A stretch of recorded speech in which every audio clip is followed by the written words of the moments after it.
The gunshot cracked through the mountain air, sending a spray of dirt erupting at Abigail Jenkins' feet. She froze mid-stride, her ragged breath creating small clouds in the cold dawn air of the Sierra Nevada foothills. The year was 1875, and she had been running for 3 days from the family that had promised to love her, but now hunted her like an animal. "Turn around," a deep voice commanded from behind the smoking barrel of a Winchester rifle. Abigail slowly pivoted, her torn dress catching on the underbrush. Her once pristine blue gown was now caked with dust and torn at the hem, her blonde hair falling loose from what had been an elegant updo. 3 days ago, she had been the new bride of Thomas Jenkins, heir to one of the largest cattle operations in Northern California. Now she was a fugitive from her husband's family, running for her life after discovering their terrible secret. The man on horseback kept his rifle trained on her. He sat tall in the saddle, broad-shouldered against the rising sun. A worn leather hat shadowed his face, but she could make out a strong jaw darkened with stubble and eyes that studied her with unexpected intensity. "You're trespassing," he said, his voice low and steady. "This is Rushwater property." "Please," Abigail managed, her throat dry from thirst and fear. "They're going to kill me." The distant sound of hoofbeats and men's voices echoed through the canyon below. The horseman's head turned slightly, listening, before his attention returned to Abigail. "Who's after you?" "The Jenkins family. My husband's people." Something flashed across the man's face, recognition, perhaps, or concern. He dismounted in one fluid motion, keeping his rifle ready but no longer aimed directly at her. "The Jenkins outfit from Willits?" he asked, stepping closer. Abigail nodded, her legs nearly buckling beneath her. "Please, they can't find me." The voices were growing louder. The horseman made a quick decision, slinging his rifle into its holster. "Name's Ross Wilson," he said, extending a calloused hand. "And you've just found yourself in the middle of a range war, madam." Without waiting for her response, he led her to his horse and helped her mount. The animal shifted nervously beneath her as Ross grabbed the reins and led them deeper into the forest, away from the approaching Jenkins men. As they disappeared into the cover of pines, Abigail realized she had just placed her life in the hands of her husband's family's worst enemy. Ross led the horse through a dense thicket of pines, choosing a path that would be difficult to follow and leave minimal tracks.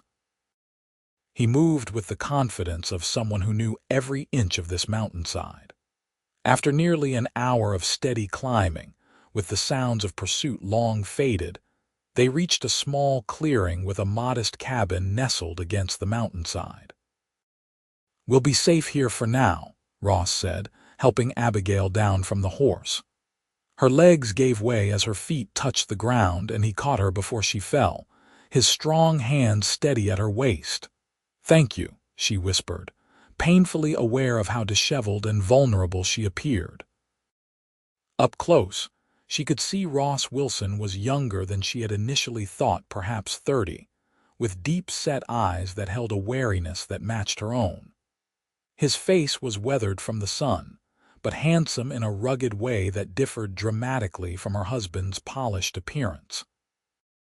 "You're hurt," he noted, gesturing to the scratches on her arms and the bruising visible at her wrist. Abigail pulled her sleeve down reflexively. "It's nothing." Ross didn't press, but his jaw tightened as he led his horse to a small corral beside the cabin. "Let's get you inside." "You look about ready to collapse." The cabin was sparsely furnished but clean. A stone fireplace dominated one wall, and a sturdy wooden table with 2 chairs sat in the center. A curtained area in the back presumably hid a bed. Ross quickly lit a fire and filled a kettle with water from a barrel. "I don't have much to offer," he said, "but there's coffee and some venison jerky." "When's the last time you ate?" Abigail tried to remember. "Yesterday morning, I think. I found some berries." Ross nodded and set about preparing a simple meal. While he worked, Abigail sank into one of the wooden chairs, her body finally registering the full extent of her exhaustion. "The Jenkins family," Ross said without looking up from his work. "What did you do to earn their wrath? Their reputation for vengeance is well known in these parts."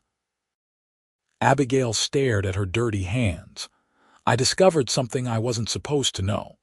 Must have been something significant to send a woman running into the mountains alone. They murdered a man," she said quietly. "A marshal from Sacramento who came asking questions about cattle rustling. I overheard Thomas and his father discussing it when they realized I'd heard." She trailed off, the memory of her father-in-law's cold eyes still fresh in her mind. Ross placed a cup of steaming coffee and a plate of food before her. "The Jenkins family has been stealing Rushwater cattle for years. My father tried to stop them legally. 3 months ago, he ended up with a bullet in his back for his troubles." Abigail's hands trembled around the warm cup. "I'm so sorry. I've been gathering evidence against them ever since." His eyes met hers. "Your testimony could be valuable, if I live long enough to give it," she replied bitterly. Ross nodded, understanding the gravity of her situation. "How long have you been married to Thomas?" 2 weeks. Abigail gave a hollow laugh. "We courted for 6 months. I thought I knew him." She looked up at Ross, her eyes filling with tears despite her determination to remain strong. "I was raised by my aunt in San Francisco after my parents died. Thomas seemed so charming, so different from the suitors I'd met in the city. I thought coming to Willits would be an adventure." "The Jenkins men have always known how to put on a good show," Ross said grimly. "Especially Thomas." They fell silent as Abigail ate, the simple food tasting better than any fine meal she'd had in the Jenkins household. As she finished, exhaustion washed over her in an overwhelming wave. Ross noticed. "You should rest. You can take the bed behind the curtain. I'll keep watch." "What if they find us here?" "They won't," he assured her. "Few people know about this place. It was my grandfather's hunting cabin. Even if they somehow track us, I know these mountains better than any Jenkins ever will." Abigail wanted to protest, to help formulate a plan, but her body had reached its limit. She allowed Ross to lead her to the small but clean bed, and the moment her head touched the pillow, consciousness began to slip away. "Rest," she heard Ross say from what seemed like a great distance. "You're safe now, Abigail." As she drifted into sleep, she wondered how long that safety would last, and what would happen when the Jenkins family inevitably found their trail. When Abigail awoke, the light filtering through the cabin's small window had changed, suggesting late afternoon. She lay still for a moment, disoriented until memory flooded back. Rising slowly, she pulled aside the curtain to find Ross sitting at the table, cleaning a pistol with methodical care. "You slept nearly 8 hours," he said without looking up. "Figured you needed it. Thank you." Abigail moved to the wash basin in the corner where a cloth and pitcher of water waited. She did her best to clean her face and hands, acutely aware of her appearance. "I must look a fright." Ross glanced up, his expression unreadable. "You look like someone who's survived an ordeal." "Not survived yet," she reminded him. She hesitated, then asked the question that had been troubling her since their escape. "Why did you help me? Taking in a Jenkins, even one by marriage, is a risk." "The Wilsons and Jenkins have been at odds for 3 generations," Ross explained, reassembling his pistol with practiced hands. "It started over land boundaries, grew worse over water rights, and turned deadly when they began rustling our cattle, when my father tried to get the law involved." He shook his head. "Let's just say I understand what the Jenkins family is capable of. But why help me specifically?" Ross holstered his pistol and stood, his tall frame making the cabin feel suddenly smaller. Because no woman deserves to be hunted like prey, regardless of her name. He paused, and because you might be the key to finally bringing them to justice. Abigail moved to the window, carefully peering out at the forested slope. What's your plan? They won't stop looking. First, we need to get you someplace truly safe. I have a friend in Sacramento, a lawyer who's been helping build a case against the Jenkins family. But reaching the city means crossing open country. Ross joined her at the window. We'll leave at first light tomorrow. And tonight we prepare. And you tell me everything you know about the Jenkins operation. Over a simple dinner of beans and cornbread, Abigail detailed what she had learned during her brief marriage. How shipments of cattle with suspicious brands would arrive at night. How Thomas's 3 brothers would disappear for days, returning with fresh money. How their legitimate business seemed to be only a fraction of their true income. The night before I fled, I overheard an argument between Thomas and his father, Harold. They'd killed a marshal who'd come asking questions, shot him, and buried him somewhere on the property. Harold was angry that Thomas had married me without fully vetting my background. He seemed to think I might have connections to law enforcement. Ross's expression darkened. Do you? No. My father was a doctor in San Francisco. My aunt raised me after the influenza took my parents when I was 12. I've never had dealings with the law. Then why were they suspicious? Abigail frowned. I don't know. Thomas defended me, said I was just a naive city girl. But his father insisted there was something about me that didn't sit right with him. Harold Jenkins has survived this long by trusting his instincts, Ross mused.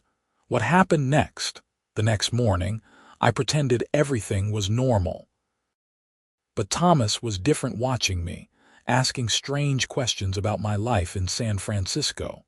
When he left to check on the herd, I packed what I could and ran. Abigail's voice caught. I made it to the edge of their property before Thomas's brother Samuel spotted me. He fired a warning shot, but I kept running. I've been running ever since. Ross was silent for a long moment. The marshal they killed, did they mention his name? Marshal Peterson, I think. They said something about him nosing around Elk Creek. Ross's knuckles whitened around his coffee cup. James Peterson was a good man. He was helping my investigation. Abigail felt a chill. Your investigation? I've been gathering evidence for months, Ross explained. Tracking stolen cattle, documenting threats against smaller ranchers. Peterson was going to take it to the federal authorities. He stood and began pacing. With him gone and my father dead, I'm the only one left who knows the full extent of their operation. And now me, Abigail said quietly. Ross stopped and looked at her, his expression grave. Yes. And that makes you extremely valuable or extremely dangerous, depending on which side you're on. I'm not on their side, she said firmly. Not after what I've seen. Night fell quickly in the mountains. Ross banked the fire to minimize visible light and kept his rifle close as they continued talking. Abigail learned that Ross had inherited the Rushwater Ranch after his father's murder, that his mother had died years earlier, and that he'd spent time as a scout for the army before returning home. What about you? He asked as the cabin grew darker. How does a San Francisco doctor's daughter end up married to the likes of Thomas Jenkins? Abigail sighed. I met him at a harvest festival in Sacramento. My aunt had taken me there to visit friends. Thomas was charming, attentive. He spoke of building a life together, of adventure and wide open spaces, after the constraints of society life in San Francisco. She shook her head. I was foolish. You couldn't have known. Perhaps I should have. My aunt warned me that I knew too little about him, but I was stubborn. When we married, he brought me directly to the Jenkins ranch. I never even saw Willits properly. She wrapped her arms around herself. The isolation should have been my first clue. No visitors, no trips to town. Just the family and their ranch hands, all loyal to Harold Jenkins. Ross nodded, understanding. The Jenkins keep their operation close. That's why they've gotten away with so much for so long. What happens if they find us here? Abigail asked, voicing her deepest fear. Ross's expression hardened. They won't take you back alive. And they certainly won't leave me breathing, but we'll be gone before first light. He gestured to the small bed. You should sleep again. We have a long ride tomorrow. What about you? I'll keep watch. Abigail hesitated. I can't take your bed 2 nights in a row. You need rest too. Ross gave her a small smile, the first she'd seen from him. I've slept in worse places than a chair by the fire, Abigail. Something about the way he said her name made her breath catch. She nodded and retreated behind the curtain, but sleep was long in coming. Her thoughts swirled between fear of the Jenkins family, uncertainty about the future, and the unexpected trust she already felt for the quiet rancher who had saved her life. Before dawn, Ross gently shook Abigail awake. The cabin was cold, the fire having died down to embers. He had already packed provisions and saddled his horse. We need to move, he whispered. I heard riders in the valley below about an hour ago. Abigail's heart raced as she quickly gathered herself, splashing cold water on her face and smoothing her tattered dress as best she could. Ross handed her a worn leather coat. It'll be cold on horseback, and it'll help disguise you from a distance, he explained. The coat smelled of pine and leather and faintly of Ross himself. Abigail pulled it close as they stepped into the pre-dawn darkness. The mountains loomed around them, silhouetted against a sky just beginning to lighten with the promise of sunrise. Ross helped her onto the horse, then mounted behind her. The closeness was intimate in a way that made Abigail acutely aware of her situation, fleeing with a man she barely knew, yet one she was trusting with her life. His arms reached around her to take the reins, creating a circle that felt oddly protective. We'll head north first, he said, his voice low near her ear.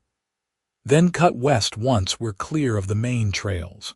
It'll add time, but it's safer. They set off at a careful pace, the horse picking its way through the dark forest with surprising sureness. Ross guided them along game trails and natural passages in the terrain, avoiding the established paths that the Jenkins men would likely watch. As the sky lightened, Abigail could better see the land around them, towering pines, rocky outcroppings, and occasional clearings that offered glimpses of the wider landscape. The beauty of it struck her despite their circumstances. Is all of this Rushwater land? She asked during a brief rest to water the horse at a small stream. Some of it, Ross replied, scanning the horizon. Rushwater Ranch proper lies to the west, about 15 miles from here.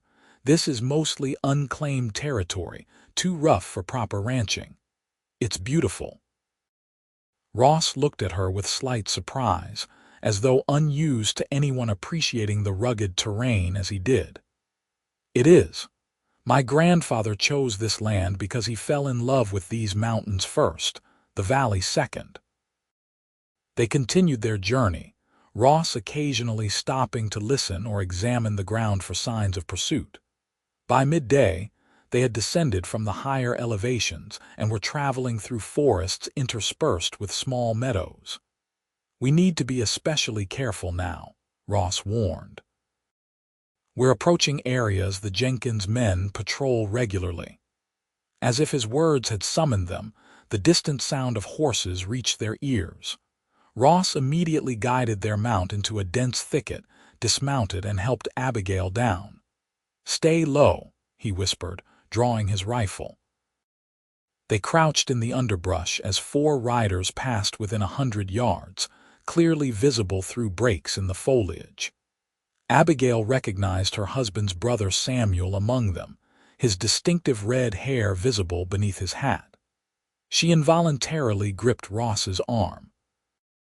"That's him," she breathed. "The one who shot at me when I first escaped." Ross nodded, his expression grim. They remained motionless until the riders disappeared from view and the sound of hoofbeats faded. "They're heading toward the cabin," Ross observed.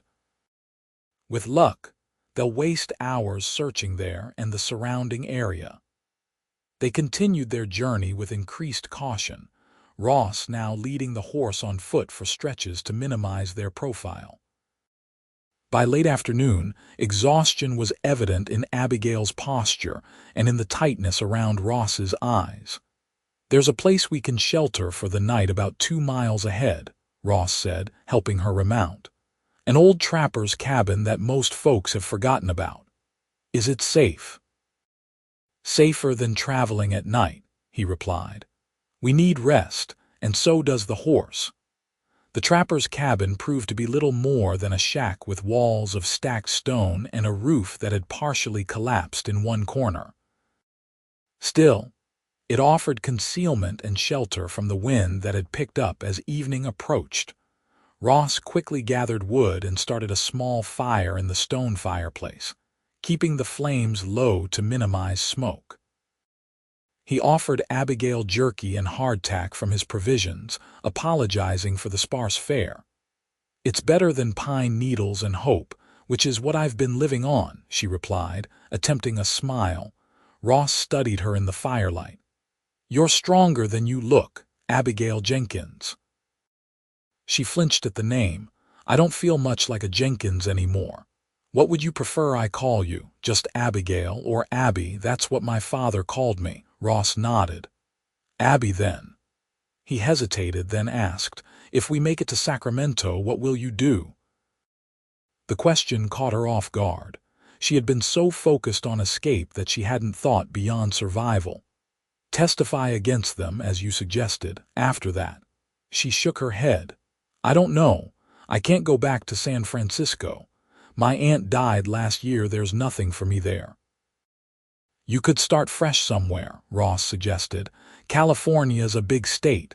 Perhaps." She looked at him curiously. "What about you? After the Jenkins are dealt with, what then? Rebuild Rushwater to what it was before they started targeting us?" His voice held a quiet determination. "My father had plans for the place breeding better stock, expanding our water systems. I aim to see those through." The simplicity and certainty of his answer touched Abigail. Here was a man who knew exactly who he was, and what he wanted, the opposite of Thomas Jenkins, whose charm had masked a fundamental emptiness she had only glimpsed in their brief marriage.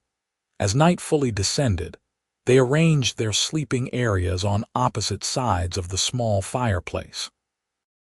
Despite her exhaustion, Abigail found herself watching Ross as he checked his weapons one final time before stretching out on his bedroll. "Ross," she said softly, "thank you for everything." He met her gaze across the dying fire. "Get some sleep, Abby. We still have a long way to go." She nodded and closed her eyes, finding comfort in his presence despite the danger that still pursued them. For the first time since fleeing the Jenkins ranch, she felt something beyond fear, a fragile hope that perhaps there might be a future worth fighting for. Dawn broke with a heavy mist clinging to the forest floor. Ross was already awake, having stepped outside to assess their surroundings. He returned to find Abigail folding the blanket she'd used. "No sign of pursuit," he reported, "but we should move quickly. We're about 30 miles from Sacramento now, but the most dangerous part of our journey lies ahead." "The valley," Abigail said, understanding. "Open country with nowhere to hide." Ross nodded grimly. "We'll follow the tree line as much as possible, but eventually we'll have to cross exposed terrain." They ate a hasty breakfast and set off as the mist began to burn away under the rising sun. The day grew warmer as they descended further from the mountains, the landscape gradually transitioning from dense forest to more scattered groves of oak and pine. By midday, they had reached a ridge overlooking a broad valley. In the distance, Abigail could see the faint outlines of farms and settlements, with Sacramento lying beyond, a smudge on the horizon. "We'll rest here before making the crossing," Ross decided, helping her dismount. The horse grazed nearby as they shared the last of their provisions. "Tell me about your life before all this," Abigail said as they sat side by side, looking out over the valley. Ross seemed surprised by the question. "Not much to tell. Grew up on Rushwater, learned ranching from my father. Served as an Army scout during the last years of the war, though I saw more action against raiders than Confederate soldiers out here." "Is that where you learned to track so well?" He shook his head. "My grandfather was half Cherokee. He taught me to read sign before I could read books." A rare smile crossed his features. "He used to say I had his eyes but my grandmother's stubborn nature." Abigail smiled in return. "They sound like remarkable people." They were. His expression grew more serious. "What about you? What was your life like in San Francisco?" "Sheltered," she admitted. "My aunt was kind but overprotective after my parents died. I had a good education, learned to play the piano, attended socials with the right families." She plucked at a blade of grass. "It was a gilded cage. I thought marriage to Thomas would be an escape, a chance for adventure. And instead, you found a different kind of cage. A deadlier one," she agreed. "But at least I've tasted real freedom now, however briefly." She gestured to the landscape around them. "I've seen the beauty of these mountains, felt the wind without a chaperone telling me to mind my bonnet." Ross studied her with newfound appreciation. "You really aren't what I expected from a San Francisco society woman." "And you're not what I expected from a rancher with a grudge against my husband's family," she countered with a small smile. Their eyes held for a moment longer than necessary, until Ross cleared his throat and stood. "We should move on. I want to be well into the valley before nightfall." They mounted and began their descent into the valley, following a creek that provided some cover while heading in their desired direction. As the trees thinned, Ross grew increasingly vigilant, stopping often to scan their surroundings. "Something's wrong," he said after one such pause. "It's too quiet." Abigail listened and realized he was right.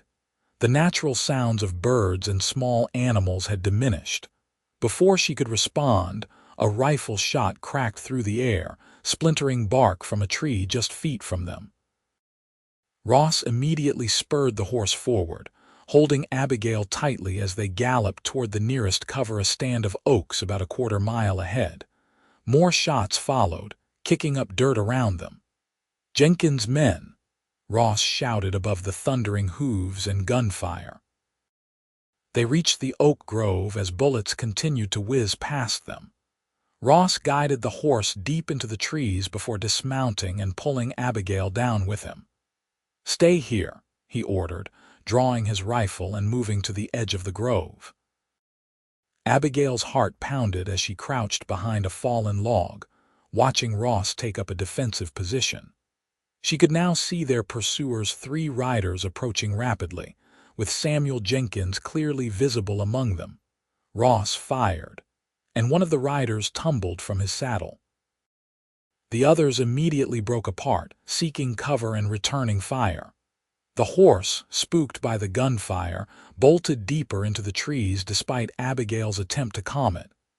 "They've got us pinned," Ross called to her, ducking as a bullet struck too close. "And there may be more coming." Abigail looked around desperately, then spotted a narrow ravine cutting through the far side of the grove. "Ross, there's a gully over there. Maybe we could follow it out." He glanced in the direction she indicated and nodded. "Good eye. Wait for my signal, then run for it. I'll cover you." Ross fired several more shots, then shouted, "Now, Abby!" She ran, her heart in her throat, expecting a bullet in her back at any moment. The ravine was about 30 feet away, across open ground.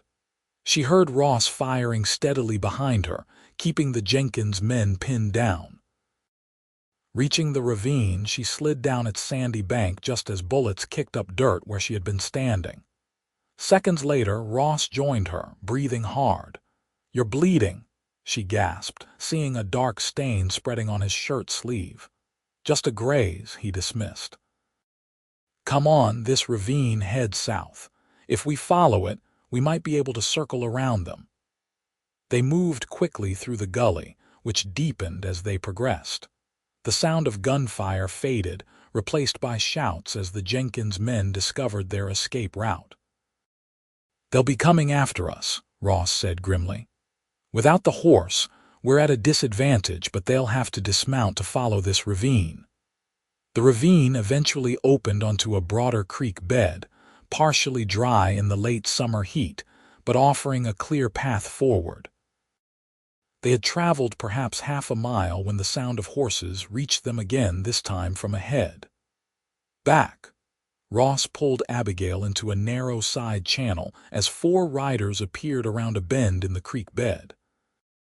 "That's Thomas," Abigail whispered in horror, recognizing her husband's distinctive posture even at a distance. They pressed themselves against the earth as the riders passed within yards of their hiding place. Ross's arm circled Abigail protectively, his body tense with readiness.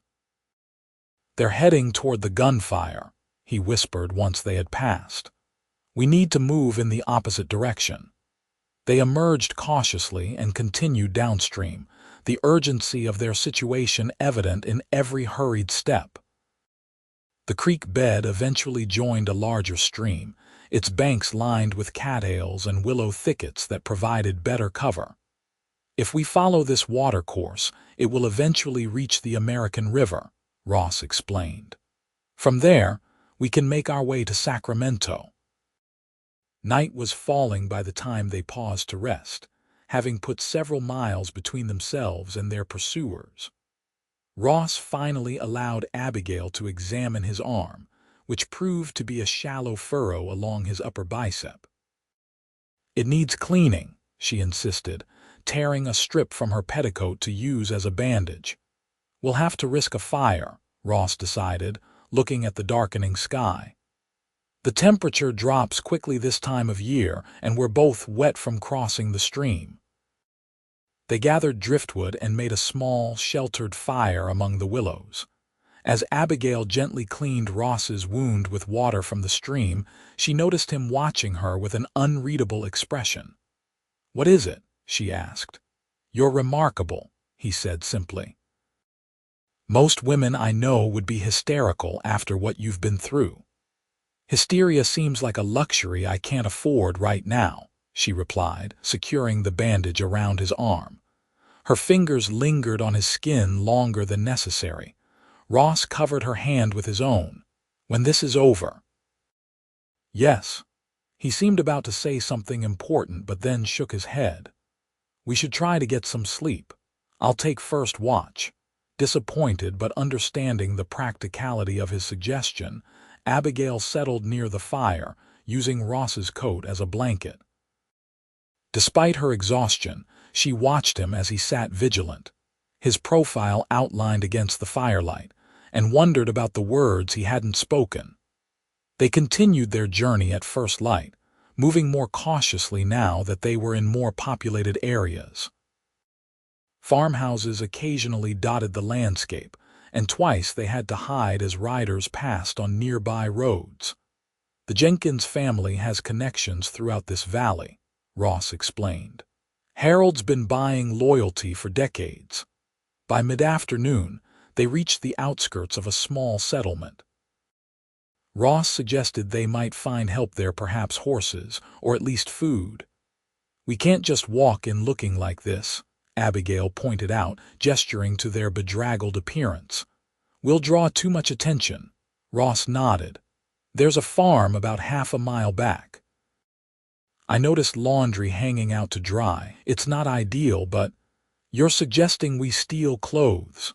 Despite everything, Abigail was shocked. "Borrow," Ross corrected. "I'll leave payment." They circled back to the farm Ross had seen. While the family appeared to be working in distant fields, Ross quickly approached the clothesline, selected a simple dress for Abigail and a clean shirt for himself, and left several coins tucked into the clothespin basket. Changing behind separate clumps of bushes, they emerged looking somewhat more presentable, though Abigail's hair remained a challenge until she managed to braid it simply and tuck it under a borrowed bonnet. "Better," Ross approved. "You look like a farmer's wife now instead of a fugitive." The observation brought a blush to Abigail's cheeks that she couldn't entirely explain. They approached the settlement little more than a crossroads with a general store, blacksmith, and small church, as casually as possible. Ross kept his hat low and positioned himself to shield Abigail from direct view. At the general store, Ross purchased provisions while Abigail remained near the door, her heart racing every time someone entered. They were almost finished when Abigail overheard a conversation between the shopkeeper and another customer. "Jenkins' men all over the area since yesterday, saying they're looking for rustlers, but seems like an awful lot of fuss for cattle thieves." "Harold Jenkins don't mess around when it comes to his property," the other man replied. "Heard they're offering $100 for information." Abigail caught Ross's eye and subtly nodded toward the door. He quickly completed his purchase, and they left as inconspicuously as possible.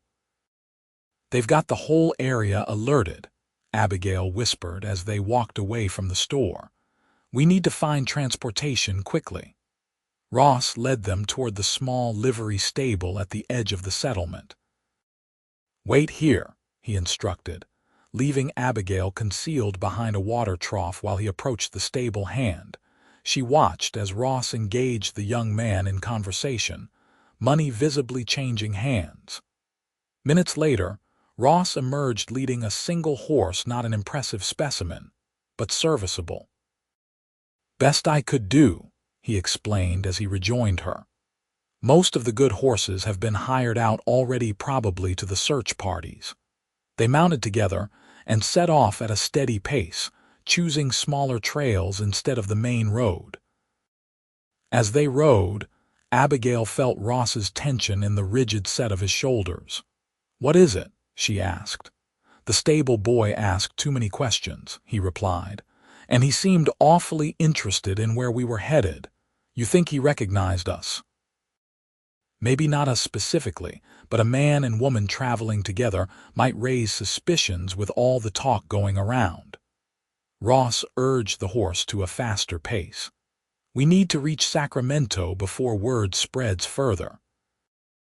They rode through the afternoon, the landscape gradually becoming more developed as they approached the city. Farms gave way to more frequent settlements, and the road grew busier with wagons and riders. As dusk approached, they reached a rise overlooking Sacramento. The city sprawled along the river, its buildings glowing golden in the setting sun. Smoke rose from countless chimneys, and the distant sound of riverboats and commerce carried on the evening air. "We made it," Abigail breathed. "Not quite yet," Ross cautioned. "The city offers anonymity, but it's also where Harold Jenkins has his strongest connections outside of Willits. We need to reach my friend without being seen." They waited for full darkness before entering the outskirts of the city, avoiding the main thoroughfares and keeping to shadowed side streets.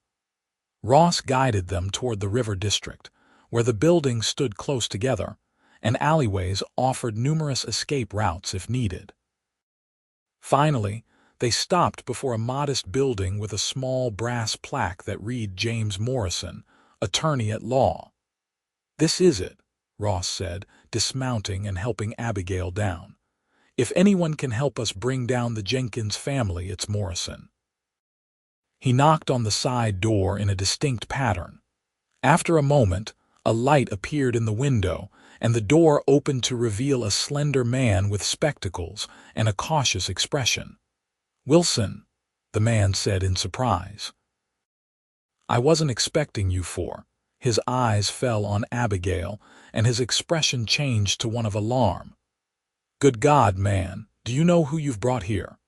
"I know exactly who she is," Ross replied firmly, "and she's the key to everything we've been working toward." Morrison looked uncertain but stepped aside to let them enter. "You'd better come in quickly. There are Jenkins men all over Sacramento, and they're not being subtle about their search." They followed him into a book-lined office where a small fire burned in the grate. Morrison locked the door behind them and pulled the curtains tightly closed before turning to face them. "Now," he said, removing his spectacles to clean them nervously, "perhaps you'd care to explain why you've brought Thomas Jenkins' new bride to my doorstep." Ross quickly outlined their situation while Morrison listened with increasing concern. When Ross described the murder of Marshall Peterson, the lawyer's face paled. "This changes everything," Morrison said. "Peterson was well respected. His disappearance has already raised questions in official circles." He turned to Abigail.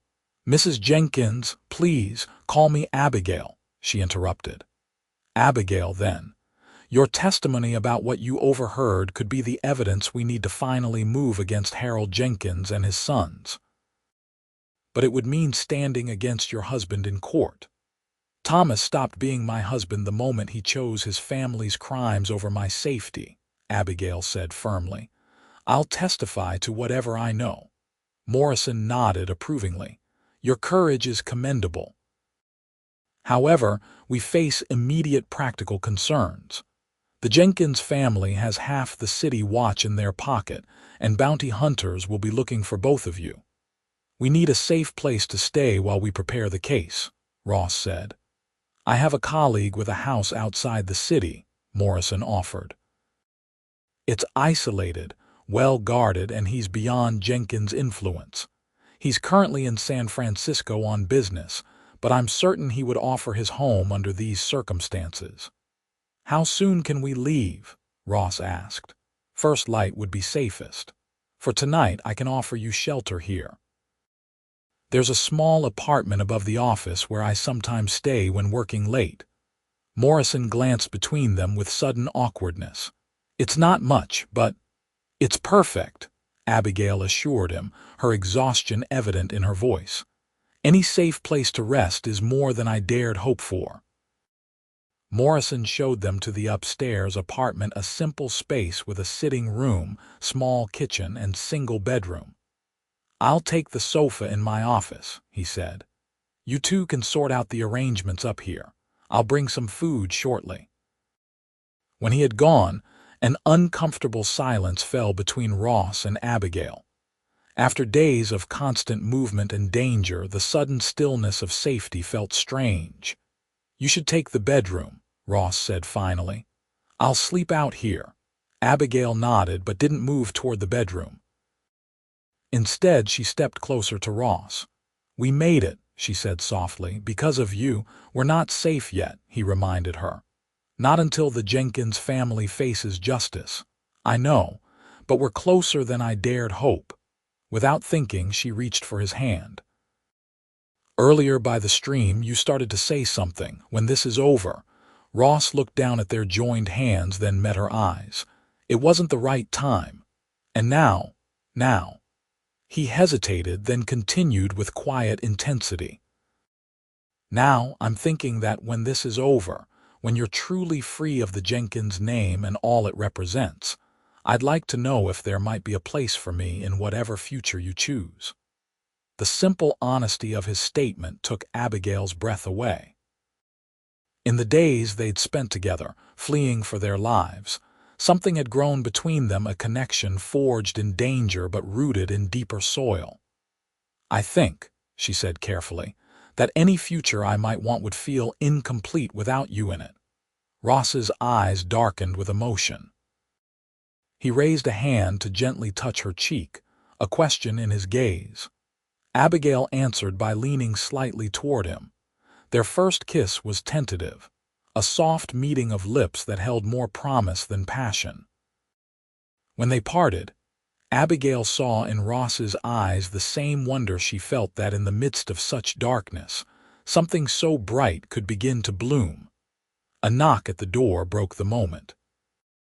Morrison had returned with a tray of simple food, and the news that he had sent messages to arrange their transportation for the morning.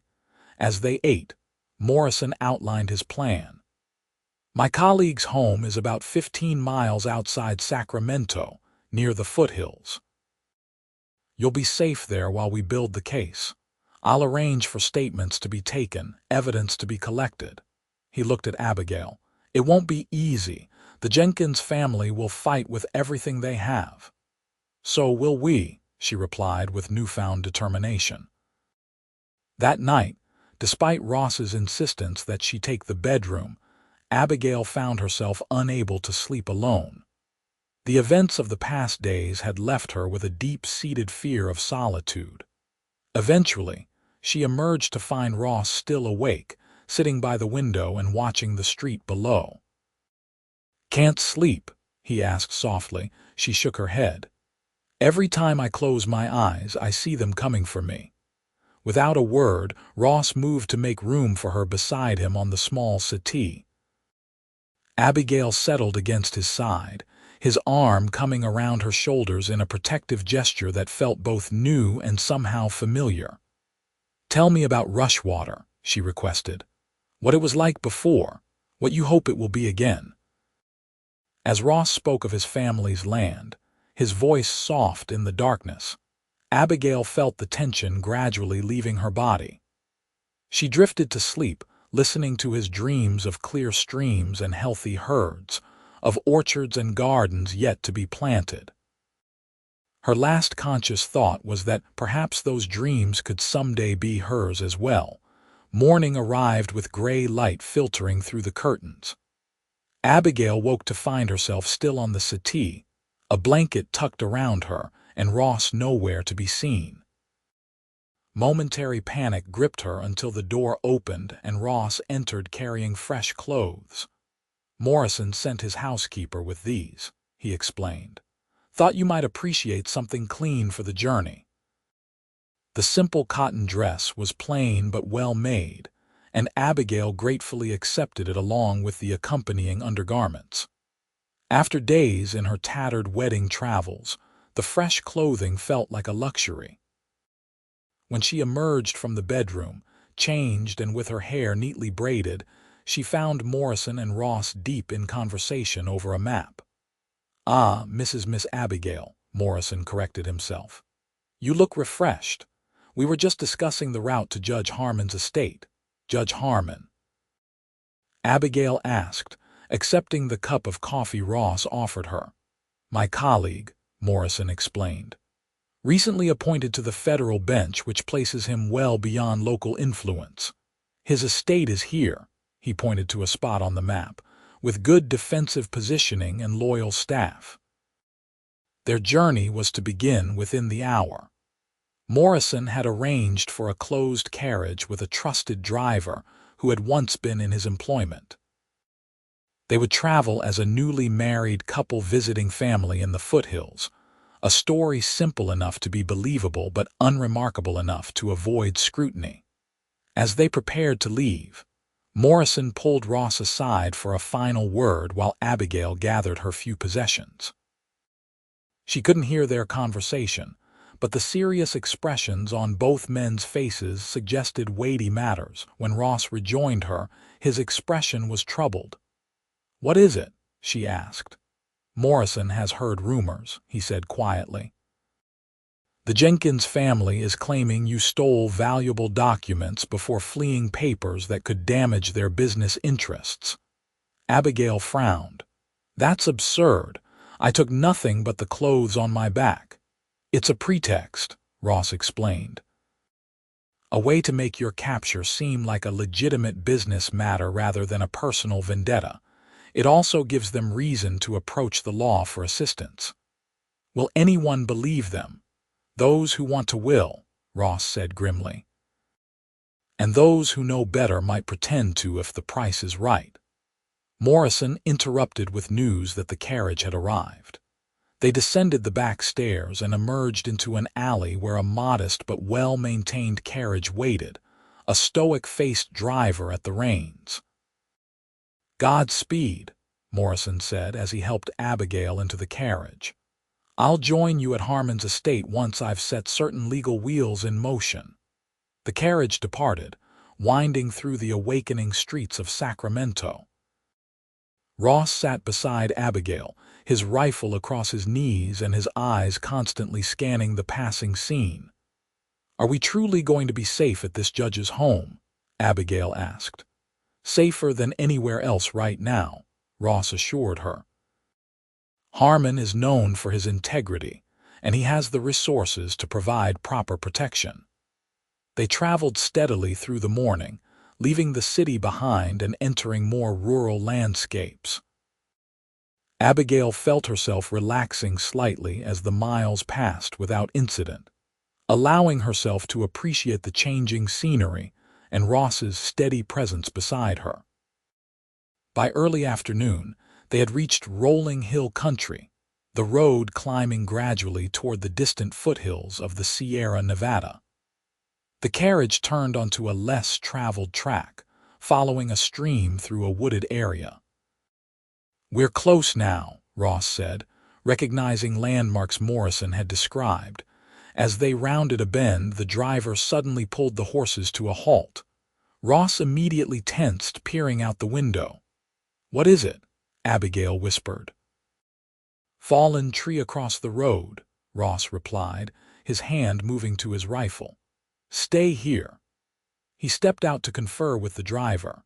Abigail watched anxiously as both men examined the obstacle, noticing how Ross kept scanning the surrounding forest.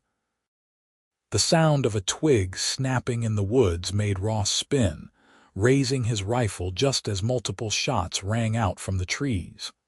The driver fell immediately. Ross dove for cover behind the carriage, returning fire as he shouted for Abigail to get down. Heart pounding, she dropped to the floor of the carriage as bullets splintered the wooden panels around her. Through the chaos, she heard a familiar voice calling out. "That's far enough, Wilson. We only want what's ours, Thomas." Her husband's voice sent ice through her veins. Ross continued firing, keeping the attackers at bay. "Run, Abby," he shouted. "Into the trees. I'll cover you." Gathering her courage, Abigail flung open the far door of the carriage and sprinted for the forest edge. Bullets kicked up dirt around her feet as she ran, but she reached the tree line unharmed and plunged into the underbrush. Behind her, the gunfire intensified. She paused, looking back to see Ross still defending the carriage, clearly outnumbered.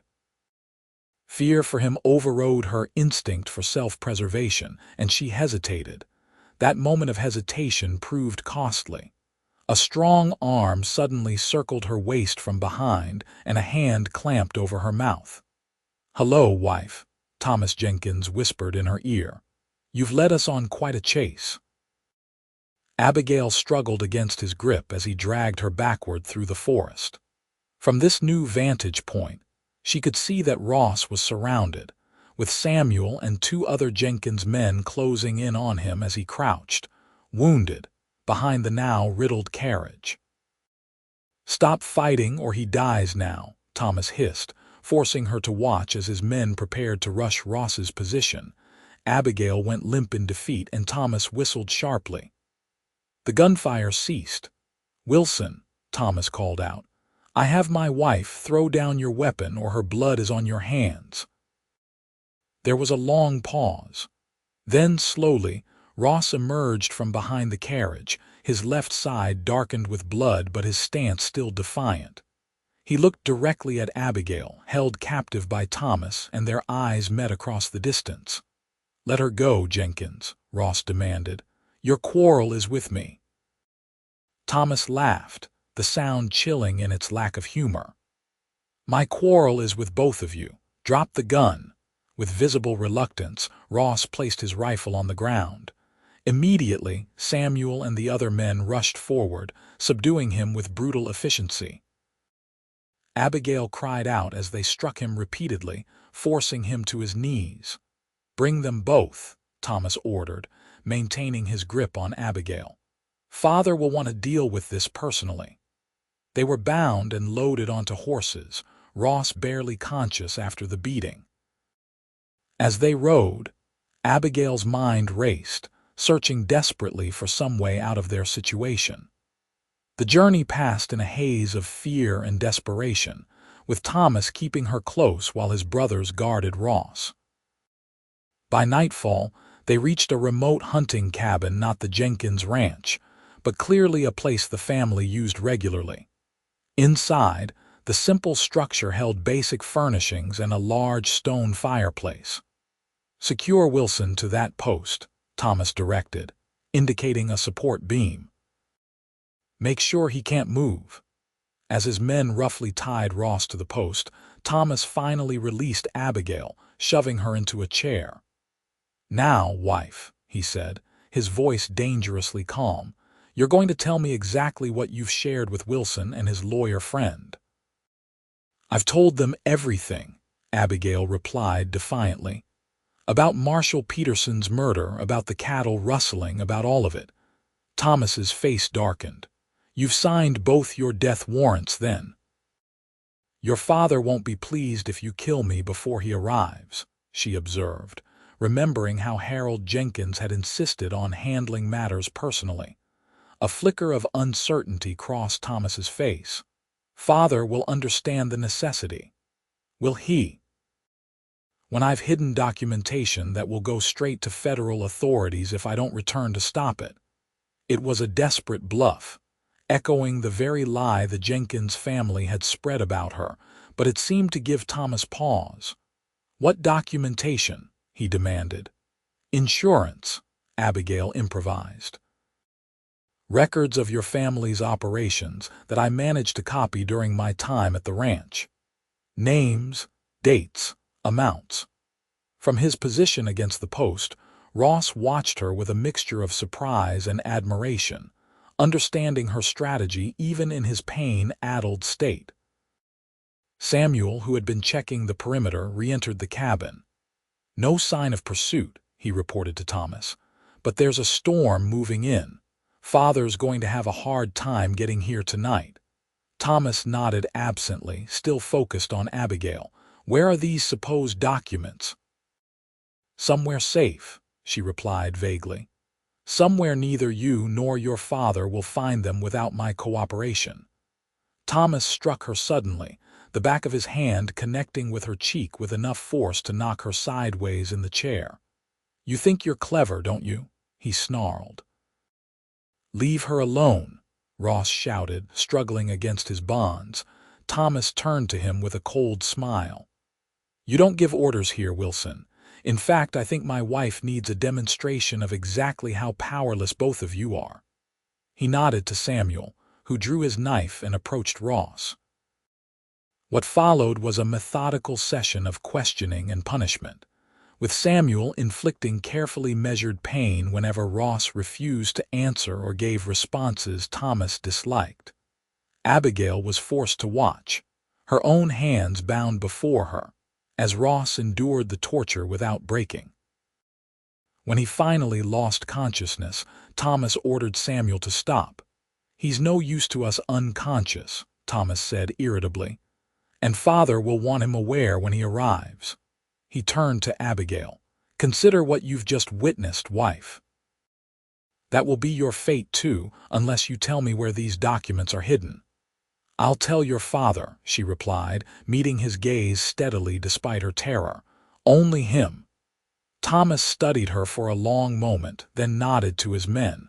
"Secure them both and get some rest. We'll resume when Father arrives."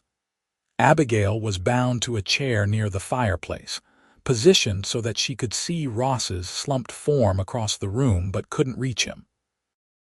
As the Jenkins men settled in for the night, taking turns standing watch, she tried to communicate with Ross through looks alone, willing him to hold on. The storm arrived with violence, wind howling around the cabin and rain lashing against the windows. Thunder periodically shook the small structure, and lightning illuminated the room in brief, harsh flashes. During one such flash, Abigail caught Ross's eye. He had regained consciousness and was subtly testing his bonds. He gave her the smallest nod of reassurance. The night dragged on, with Abigail drifting in and out of an uneasy doze. She was awakened fully by the sound of horses approaching, barely audible over the storm but causing immediate alertness among the Jenkins men. Thomas moved to the window. "It's father," he confirmed, relief evident in his voice.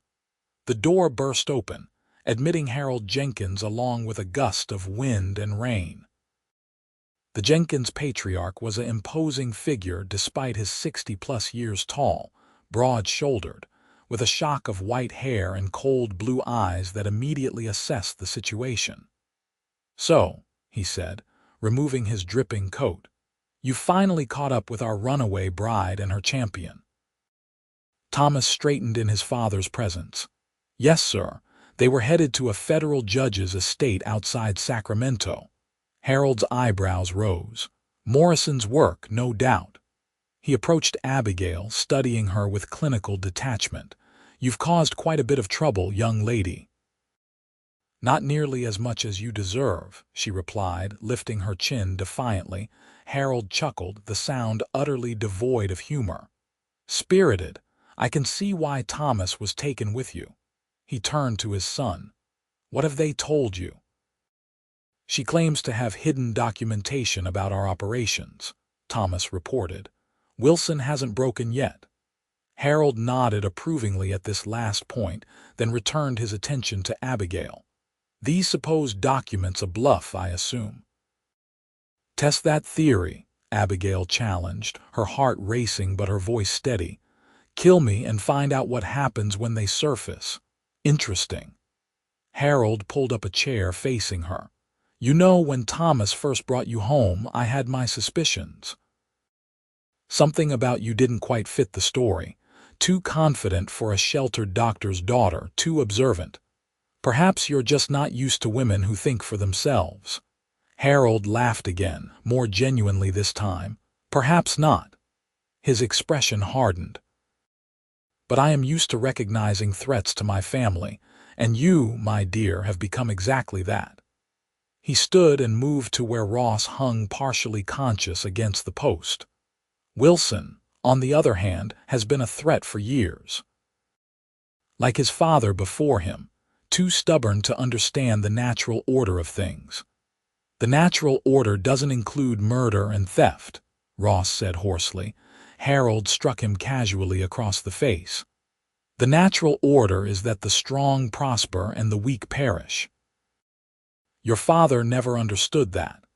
And you think killing a federal marshal was strength," Abigail interjected, trying to draw attention away from Ross. "It sounds like desperation to me." Harold turned back to her. "Peterson made the mistake of asking too many questions in the wrong places." "As you did. The difference is that I have insurance." "So you claim." Harold studied her thoughtfully. "Tell me, if these documents exist, why haven't they already been delivered to authorities? Why the need for this insurance policy?" It was a good question, one that exposed the weakness in her bluff. Abigail thought quickly. "Because Morrison wanted statements to accompany them, sworn testimony from Ross and me about what we've witnessed firsthand." Harold glanced at Thomas. "Morrison again. That man has been a thorn in my side for too long." He returned to his chair across from Abigail. "Here's what's going to happen. At first light, you're going to lead us to these documents. If they exist, we'll discuss terms. If they don't." He let the implication hang. "And if I refuse?" Harold smiled thinly. "Then I'll start removing pieces of Wilson while you watch. Fingers first, I think." The casual cruelty in his voice left no doubt he would follow through on the threat. Abigail swallowed hard, trying to think of a way to buy more time. "The documents are hidden near Sacramento," she lied. "It would take at least a day to reach them." Harold considered this. Then we'll leave at dawn. The storm should have passed by then." He rose and addressed his sons. "Get some rest. Samuel, you take first watch. We have a long ride ahead of us." As the Jenkins men settled in for what remained of the night, Harold approached Ross one last time. "Your father died quickly, Wilson, more quickly than he deserved. You won't be so fortunate." Ross said nothing, but his eyes burned with a hatred so intense it seemed to physically push Harold back a step. The older man recovered quickly, smirking before turning away. The cabin grew quiet except for the continuing storm and the occasional snores from the Jenkins men. Abigail watched as Harold himself eventually dozed off in his chair, while Samuel stood guard by the door, periodically checking outside. During a particularly loud thunderclap, Ross caught Abigail's attention and mouthed something she couldn't quite make out.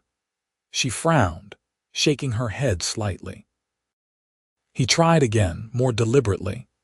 "Chair leg," she finally understood. Glancing down, Abigail noticed that one of the back posts of her chair had a slight crack in it. If she could work it loose. She began subtly shifting her weight, putting pressure on the weakened wood while keeping her movements minimal enough not to attract Samuel's attention. The hours crept by, the storm gradually diminishing to a steady rainfall. The eastern sky was just beginning to lighten when Abigail felt the chair leg give slightly. A few more careful movements, and it broke free with a small snap that she prayed was masked by the rain. Samuel looked over at the sound, but Abigail feigned sleep, her breathing deep and even. After watching her for a moment, he returned to his vigilance at the door. With painstaking slowness, Abigail worked her bound hands down to reach the broken piece of wood. It took agonizing minutes to position it correctly, but finally, she was able to use its edge to begin sawing at the ropes around her wrists.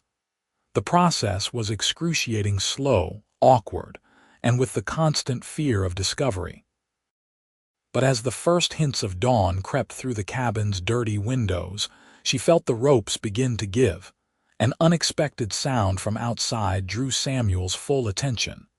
He peered through a gap in the curtains, then moved to wake Harold. "Riders approaching," he reported in a low voice. "Can't make them out clearly." Harold was instantly alert. "How many?" "At least 6, maybe more, Morrison," Ross said, his voice stronger now. "He would have sent men when we didn't arrive at the judge's estate." Harold glared at him, then began issuing rapid orders. "Thomas, you and the others prepare to defend. Samuel, get the horses ready for a quick departure if needed." He turned to Abigail. "Seems your rescuers have arrived, my dear, but they won't find you here."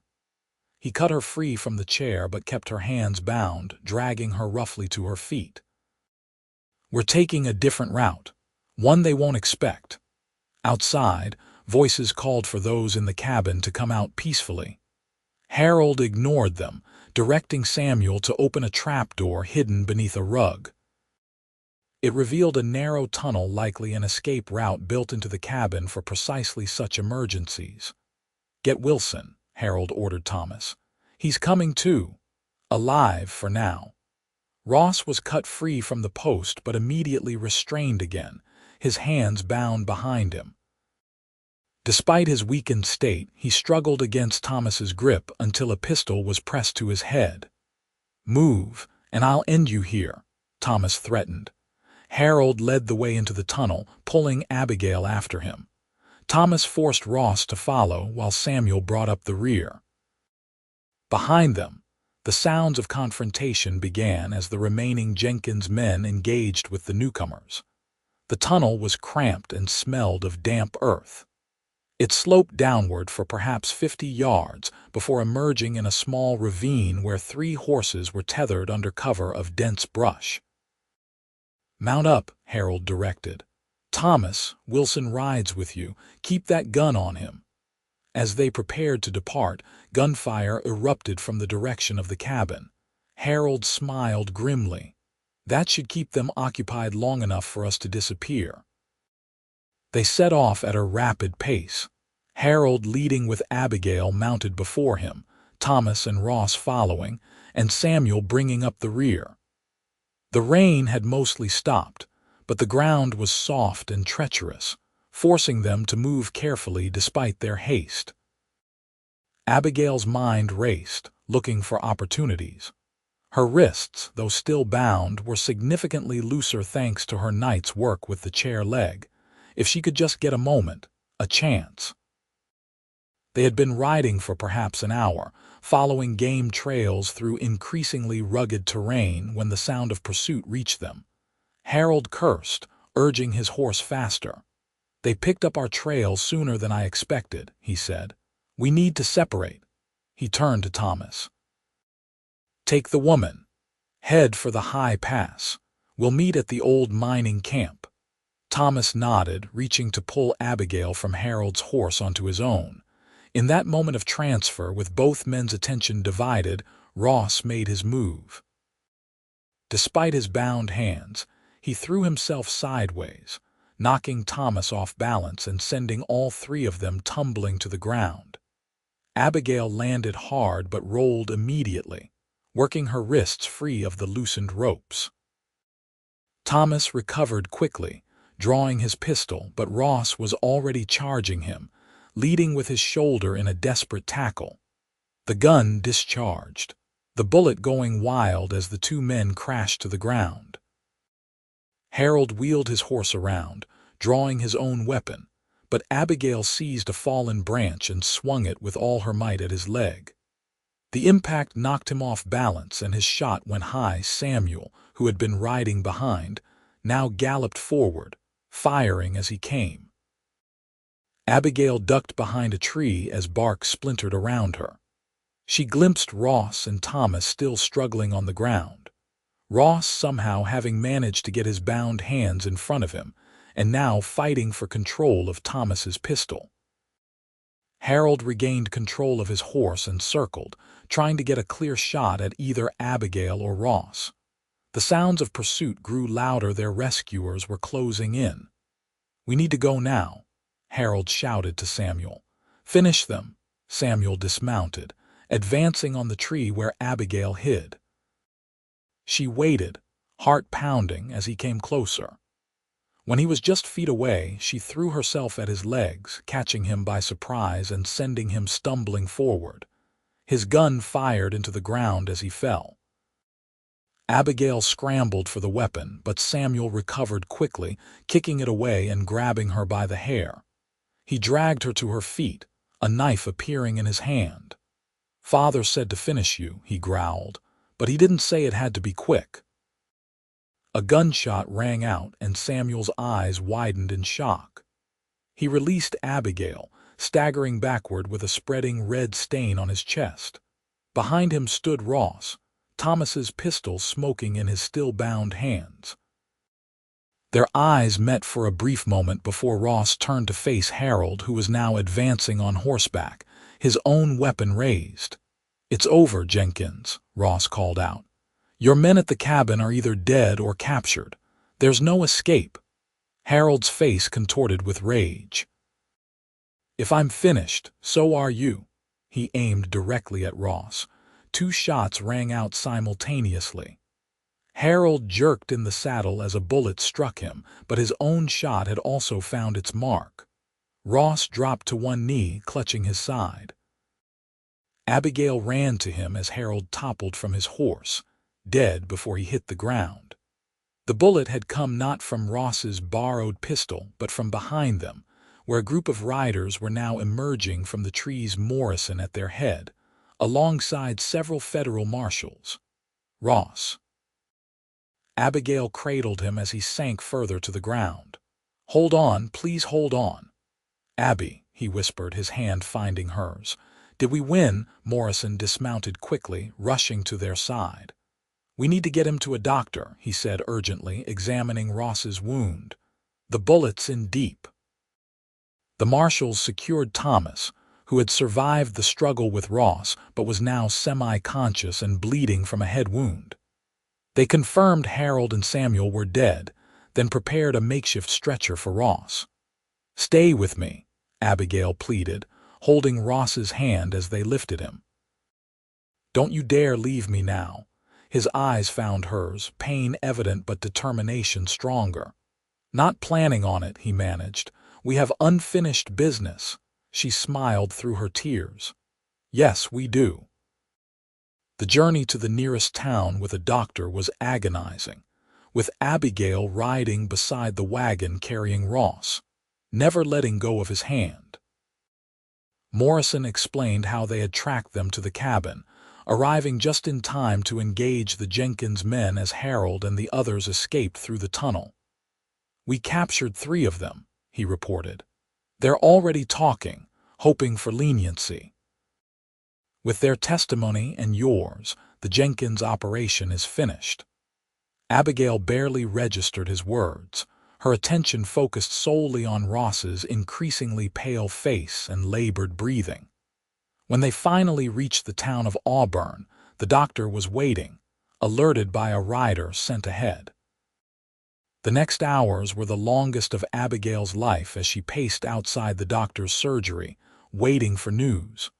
Morrison stayed with her, providing what comfort he could, and taking her preliminary statement about the events of the past days. "What will happen to Thomas?"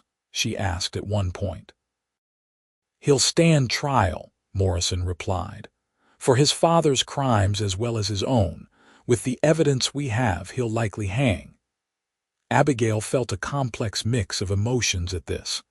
Thomas had been her husband, had once made her believe in love and adventure. That all seemed like a lifetime ago now. "And me?" she asked. "What becomes of a widow whose husband is executed for murder?" Morrison smiled gently. "You were married under false pretenses to a criminal. I suspect the courts will have no difficulty granting an annulment, restoring your maiden name and freedom." Before she could respond, the doctor emerged, wiping blood from his hands. "He's tough, your friend," he said without preamble. "Bullet missed the vital organs by a hair's breadth. He's lost a lot of blood, but with proper care and no infection setting in, he should recover." Abigail's knees nearly buckled with relief. "Can I see him?" Briefly, the doctor allowed. "He's sedated but conscious." Ross lay on a narrow bed, his torso heavily bandaged and his face ashen but his eyes clear as they found Abigail. "There you are," he said weakly. She sat carefully on the edge of the bed, taking his hand between both of hers. "Here I am. Where else would I be? Thought maybe you'd run off to San Francisco now that the danger's past." "Not a chance." She leaned forward, brushing a strand of hair from his forehead. "I've discovered I rather like the country despite recent events." A small smile touched his lips. "Any particular part of the country?" "I'm partial to Rushwater Ranch, though I've yet to see it properly." His fingers tightened around hers. "I'd like to show it to you when I'm on my feet again."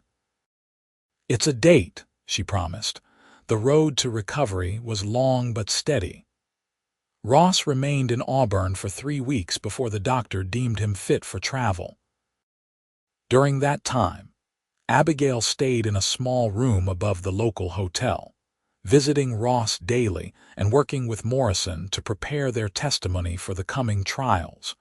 News reached them that the Jenkins case had created a sensation throughout California. The exposure of such widespread corruption and violence, reaching into law enforcement and local government, had prompted a broader investigation that threatened to bring down several prominent figures. "Your testimony will be critical," Morrison told Abigail, "but it will also mean public scrutiny." "Are you prepared for that?" "I am," she replied with newfound confidence. "The truth needs to be told." The court proceedings in Sacramento lasted through the autumn of 1875. Thomas Jenkins and his surviving associates were convicted on multiple counts of murder, rustling, and corruption. Thomas himself was sentenced to life imprisonment rather than hanging, a mercy Abigail had requested in her testimony, despite everything he had done. When questioned about this choice, she simply said, "Enough blood has been shed. Justice doesn't always require more death." Through it all, Ross was by her side, his strength returning as justice took its course. The annulment of Abigail's marriage was granted as Morrison had predicted, restoring her maiden name of James. As winter approached, with the trials concluded and their obligations to the law fulfilled, Ross and Abigail found themselves standing on the porch of a small hotel in Sacramento, uncertain of what came next. "I'm heading back to Rushwater tomorrow," Ross said, breaking a comfortable silence. "There's much to rebuild." Abigail nodded, looking out at the city streets. "Morrison has offered to help me find a position here in Sacramento. He says with all I've learned about legal matters during the trials, I'd make a good assistant." Ross studied her profile, noting the strength that had always been there but now shone clearly, tempered by all she had endured. "Is that what you want?" he asked carefully. Abigail turned to face him. "What I want?" She began, then paused, gathering courage. "What I want is to wake up each morning seeing mountains from my window, to build something lasting, to be somewhere I can be useful and valued for more than my ability to play piano or pour tea. Sounds like you've given this some thought." "I have." She took a deep breath. "I want to go to Rushwater, Ross, with you, if that's something you might want too." Ross's hand found hers, his touch warm in the winter chill. "I was planning to ask you," he admitted, "but I wasn't sure if after everything that happened in those mountains, you'd ever want to see them again." "Those mountains also showed me what I'm capable of," Abigail replied, "and who I want to be."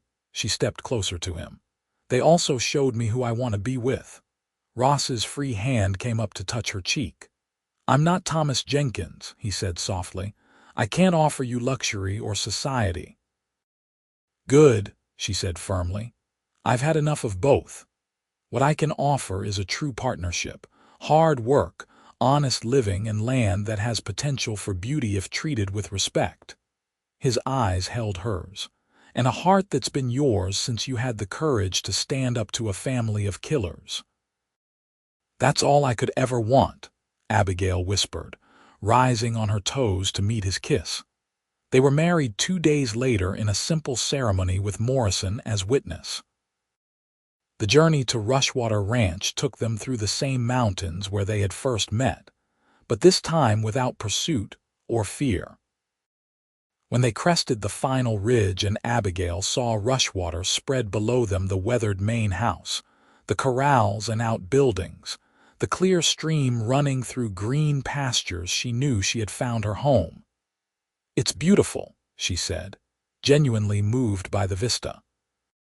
Ross smiled, pride evident in his expression. "It needs work. The Jenkins raids took their toll, and with my father gone and me absent so long. Then we'll rebuild it together," Abigail declared. "Every fence, every barn, every dream." That spring, as the wildflowers bloomed across Rushwater's meadows, Ross and Abigail Wilson planted not just crops and grazing land, but the foundations of a future neither had dared imagine when a gunshot had first brought them together on a mountain trail. "You ever think about that moment?" Abigail asked one evening as they sat on the newly built porch of the main house. "When you fired at my feet and told me to turn around," Ross took her hand, his thumb caressing the simple gold band he'd placed there. "Every day, best warning shot I ever fired, even with everything that followed. The danger, the trials, the rebuilding, especially because of those things," he replied. "They led us here." Abigail leaned against his shoulder, watching the sunset paint the mountains gold. The same mountains that had once been her place of terror were now her sanctuary, her home, her promise of a future built on truth and love rather than deception and fear. "I'm glad I turned around," she said simply. Ross's arm tightened around her. "So am I, Abby, so am I." In the years that followed, Rushwater Ranch flourished under their joint care. The stream that gave the property its name became the center of an irrigation system that made the land more productive than it had ever been. The herds grew, carefully bred for quality rather than quantity, earning Rushwater a reputation for some of the finest cattle in Northern California. Abigail, drawing on her experience with the Jenkins case, became known for her keen business sense and fair dealings.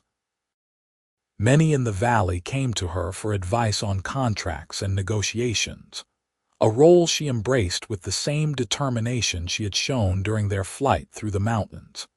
Their first child, a son named James after Abigail's father, was born in the spring of 1877. A daughter, Eleanor, followed 2 years later. The children grew up running free across Rushwater's meadows, learning both their mother's love of books and their father's respect for the land. Thomas Jenkins died in prison in 1883, a fact that reached Abigail as a brief note from Morrison.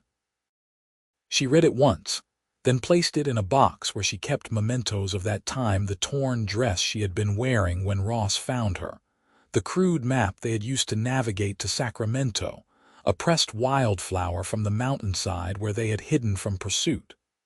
"Are you all right?" Ross asked that night, finding her unusually quiet. "Yes," she replied, resting her head against his chest as they lay in bed. "Just thinking about how different life might have been." "Regrets?" he asked, a rare note of vulnerability in his voice even after years together. Abigail raised herself on one elbow to look into his eyes. "Not one," she assured him. "Every step of that journey, however frightening, led me to you and to this life we've built." "How could I regret that?" Ross smiled, the lines around his eyes crinkling in the way she had come to love. "You know, when I first saw you running through those trees, I thought you were just another problem, another complication in the Jenkins feud. And now I know you were the solution," he said simply, "to everything." Abigail kissed him then, pouring into it all the love and gratitude she felt for this man who had saved her in more ways than one.